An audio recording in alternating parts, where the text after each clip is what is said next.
முருகன் பக்தர்கள் அனைவருக்கும் அன்பு வணக்கங்கள். என் அன்பு குழந்தையே, உன்னுடைய வாழ்க்கை துணையுடன் நீ எப்பொழுது சேரப்போகின்ற என்று உன் அப்பா நான் சொல்கின்றேன். இதை முழுமையாக கேள் தங்கமே, உனக்கே புரியும். நீயும் உன்னுடைய வாழ்க்கை துணையும் சற்று மன கசப்போடு தான் இப்பொழுது புரிந்து உள்ளீர்கள். இருந்தாலும் ஒருவருக்கொருவர் நினைத்து கொண்டு தான் இருக்கிறீர்கள். அது எனக்கு நன்றாகவே தெரியும். ஏதோ காலத்தின் கட்டாயத்தால் நீங்கள் பிரிந்து இருக்க வேண்டிய சூழ்நிலை ஏற்பட்டு விட்டது. நான் உன்னிடம் எத்தனையோ தடவை சொல்லியிருக்கின்றேன். எல்லாவற்றிற்கும் காரணம் கோபம் மட்டும்தான். கோபம் அதிகம் வந்தாலே அங்கு பிரச்சனையும் அதிகமாகி விடும்.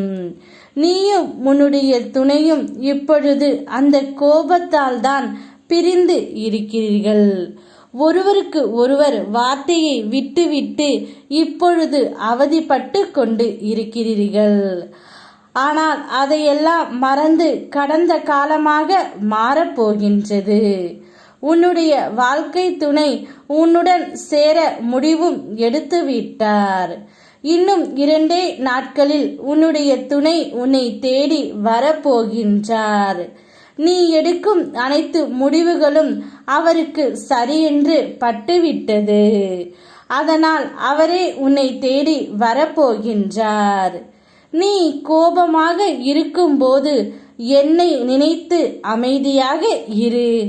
வலியில் இருக்கும்போது என்னை நினைத்தால் உனக்கு ஆறுதல் கிடைக்கும்.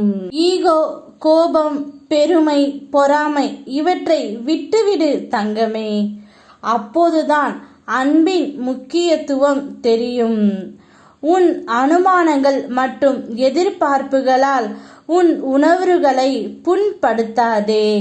இந்த எளிய விதியின் மூலம் நிறைய வலிகள் மற்றும் மனவேதனைகளை நீயே காப்பாற்றிக்கொள். பல போராட்டங்களுக்கு பிறகுதான் இந்த வாழ்க்கை உனக்கு நல்லபடியாக அமைய போகின்றது.